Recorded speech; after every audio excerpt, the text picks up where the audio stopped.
Cari apaan, Pak? Cari ini saya, Dek. Ini apaan, Pak? Mungkin bisa saya bantu. Mata saya hilang. Kacamata Bapak? Bukan. Mata saya. Ah, Bapak bercanda kali. Apa yang bercanda? Mata saya kan hilang waktu tabrakan kereta kemarin. Hantu! Hantu! Apa deh, kok lari-larian? Ada hantu orang ketabrak kereta api di sana. Kalau begitu sama dong dengan kita-kita. Hah? Tolong dong cariin tangan saya. Tolong juga dong cariin kepala saya. Tolong saya juga dong.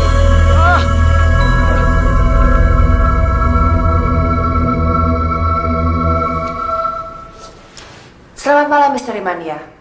Senang sekali dapat berjumpa dengan Anda. Dan selama 30 menit ke depan saya Karlin Zahari akan menemani Anda di Kismis, kisah-kisah misteri. Misteri Mania, walaupun kecelakaan kereta api di Bintaro sudah hampir 15 tahun terjadi, tapi kalau kita ingat kembali sangat menusuk hati. Apalagi setelah kecelakaan itu muncul cerita-cerita yang menyayat hati karena masih banyak arwah korban gentayangan. Mereka sering muncul dan berteriak minta tolong. Katanya bila malam tiba, suasana di perlintasan kereta api itu sering membuat bulu kuduk orang yang lewat jadi merinding. Dan karena itu, saya tidak mau lewat daerah itu pada malam hari, apalagi sendirian. Dan Anda, gimana? Jadi saksikan terus Kismis, kisah-kisah misteri.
Bersama saya Karlin Zahri di Kismis, kisah-kisah misteri.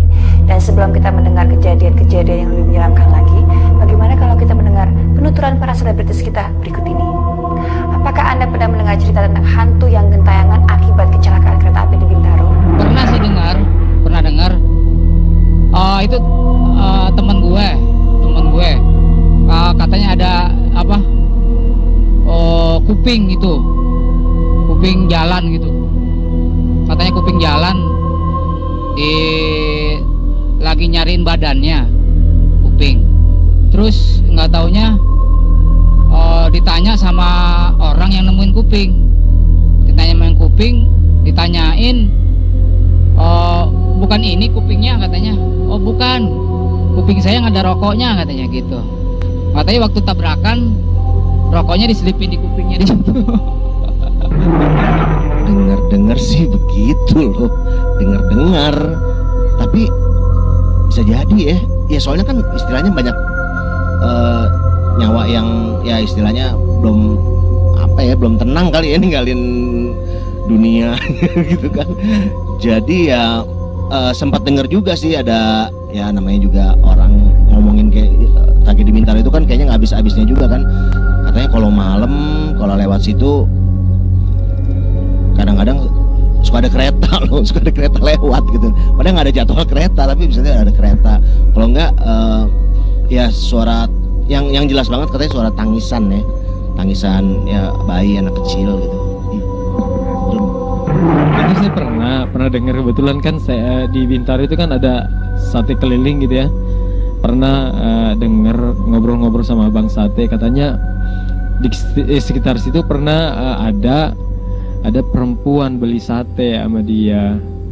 beli sate sama dia, terus perempuan itu pakai baju putih, terus tapi malam-malam banget gitu loh. Lo kok ada perempuan yang beli sate malam-malam gitu loh.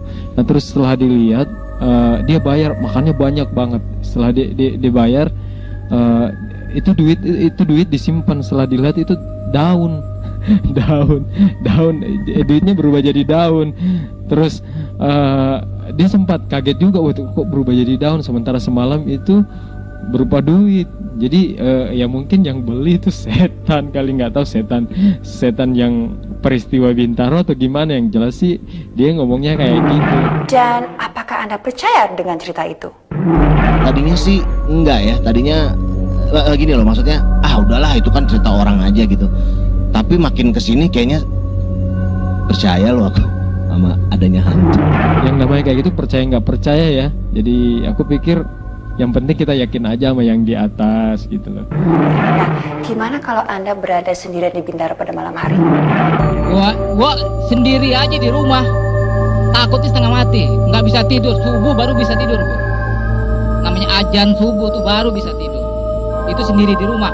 Apalagi yang kayak terjadinya kayak tragedi Bintaro seperti itu, yang banyak yang meninggal begitu ya. Gue mendingan keliling sampai ujung rel kereta baru gue balik lagi.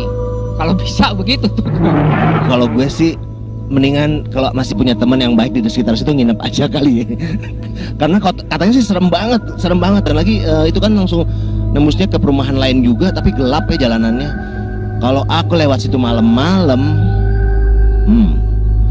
mendingan diem dulu deh di mobil. Tidur di mobil juga nggak apa-apa deh, sampai udah agak terangan. Serem soalnya. Saya pernah lewat sana. Biasa aja. Enggak apa-apa sejauh ini, nggak apa-apa sih, karena ya mungkin aku nggak tahu banget lokasinya di mana. Mungkin kalau yang tahu persis kali mungkin serem ya. Kebetulan aku nggak tahu di situ tempatnya, ya udah aku biasa aja. Nah, Misteri Mania, itulah pendapat Sarwana, salah satu vokalis dari kelompok Warna. Dan gimana dengan Anda, Misteri Mania? Apakah Anda berani melewati lintasan itu? Nekat? Atau pilih jalan lain? Nah, Misteri Mania pada malam ini saya ditemani oleh narasumber yang tahu persis kisah tragedi Bintaro. Dia adalah Bapak Odi Wijaya yang telah lama mengabdikan dirinya sebagai petugas pintu lintasan kereta api Bintaro. Selamat malam Pak Odi. Apa kabar Pak? Baik. Pak Odi sudah berapa lama menjadi penjaga perlintasan kereta api Bintaro? Udah 20 tahunan, Pak. 20 tahun? Berarti waktu kecelakaan itu terjadi, Bapak sudah bertugas? Sudah. Dan kita kan sering mendengar cerita-cerita yang agak mengerikan ya seputar tragedi Bintaro. Itu apakah benar atau bohong-bohongan tuh, Pak? Benar, Mbak. Sewaktu saya dinas malam, itu palang pintu itu turun naik sendiri. Dan saya lihat itu nggak ada siapa-siapa, Mbak. Gitu? Iya. Serem ya. Dan apakah ada kejadian-kejadian yang lain? Ada, Mbak. Ceritanya ya begini.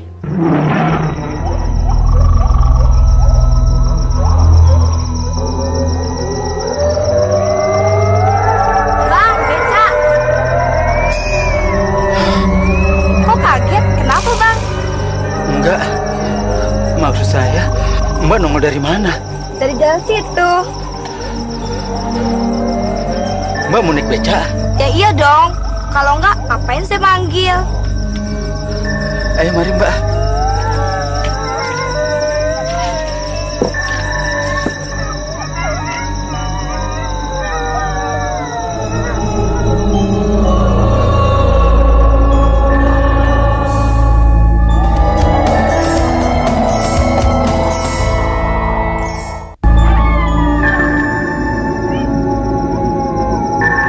Saya sampai lupa nanya, Mbak mau kemana?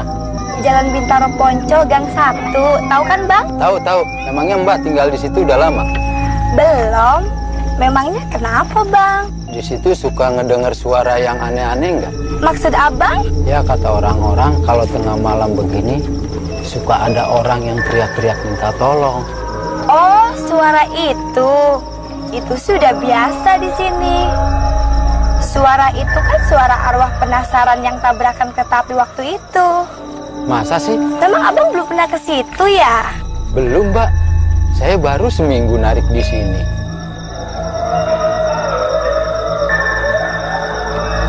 Kok jadi enteng? Bulu kudu juga pada bangun nih. Ini masih jauh ya, Mbak? Mbak? Masih jauh nggak? Mbak? Mbak? Tiduran ya? Mbak? Hah?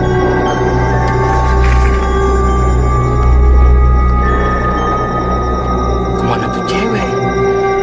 Jangan-jangan jatuh di jalan.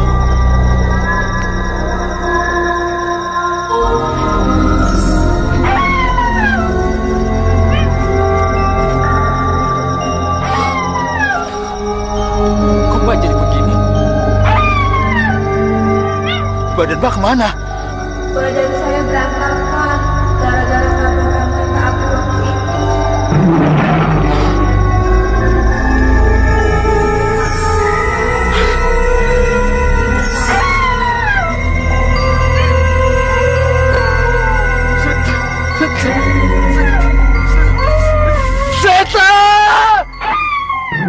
Misteri Mania, sebelum kita melanjutkan perbincangan kita, gimana kalau kita mendengar komentar para selebritis kita?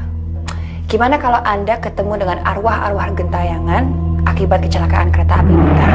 Jangan sampai, jangan sampai. Soalnya bukan begitu, setannya takut sama gue ntar, bukan gue yang takut.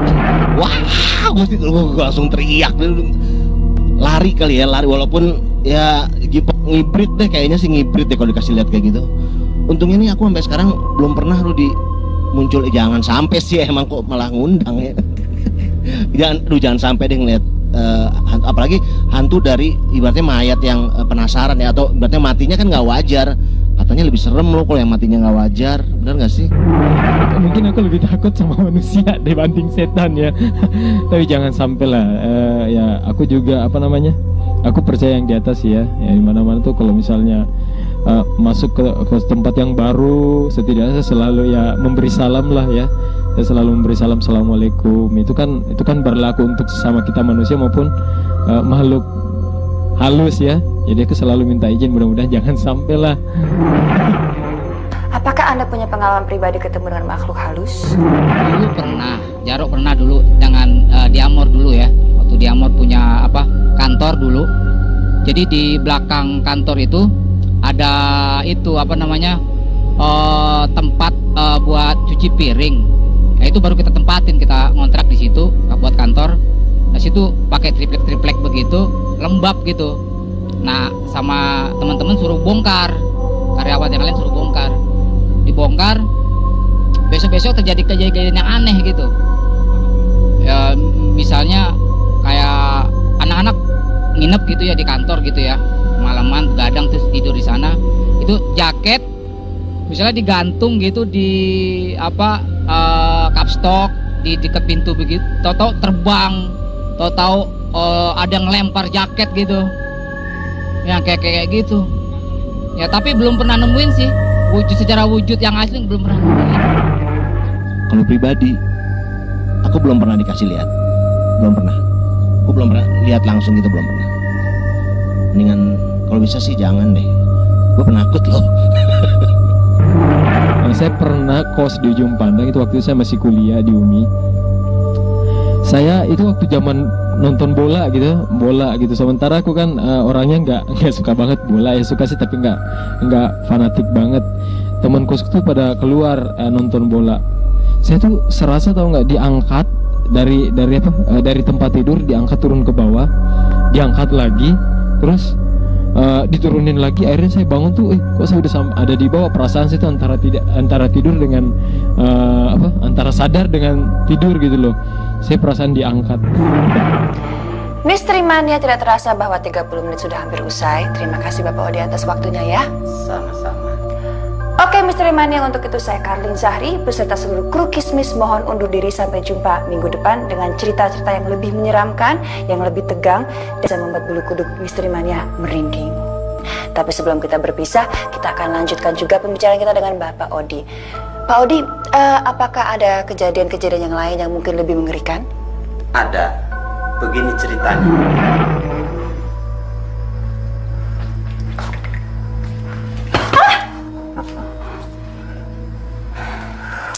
Mas Robi, bikin Santi kaget aja. Sorry Santi, aku sangat kangen sekali sama kamu. Kangen sih kangen. Tapi kalau teriakan Santi kedengan sama Kak Ita gimana? Kamu tenang saja. Kakak kamu baru saja pergi. Katanya sih dia mau jemput teman kantornya yang baru datang dari luar negeri.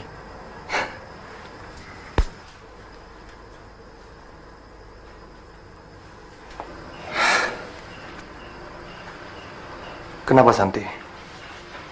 Kamu sudah bosan ya? Kalau bosan, ngapain Santi masih tinggal di sini? Di rumah sendiri kan lebih enak daripada numpang sama kakak. Lalu kenapa dong? Santi tahu Kak Ita lagi pergi. Tapi kalau tiba-tiba Kak Ita pulang gimana? Jadi itu maksudnya. Betul juga. Yaudah. Sekarang kita jalan. Ke tempat yang waktu itu? Iya. Memangnya kemana lagi sayang? Rumah itu kan kosong. Kebetulan tetangganya nggak begitu rese. Nanti kalau Kak Ita pulang duluan gimana? Nanti aku bilang sama Kak Ita bahwa aku ngantar kamu ke rumah teman kamu untuk mengambil buku. Gimana? Oke. Yaudah, yuk.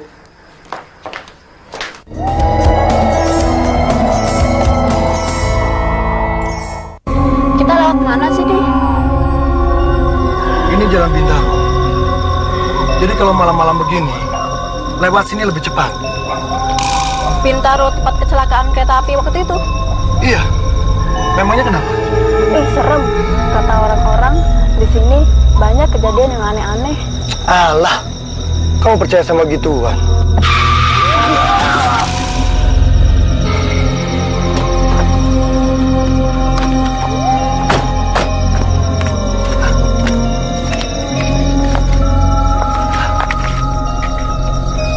Mana orangnya, Santi?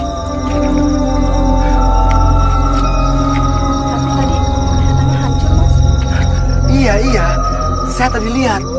Tapi Santi, sehancur-hancurnya orang kena tabrak, pasti ada bekasnya. Jangan-jangan hantu, Mas. Hah? Hantu?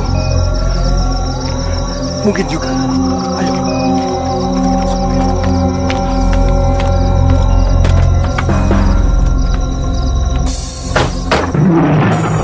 Hantu, Mas! Tenang, bukan. Dia bukan hantu. Justru dia adalah orang yang kita tabrak. Tubuh saya berantakan bukan karena kalian tabrak. Memangnya tubuh Anda kenapa? Karena tabrakan kereta api. Ini sebagian tubuh saya berikan kepada kalian.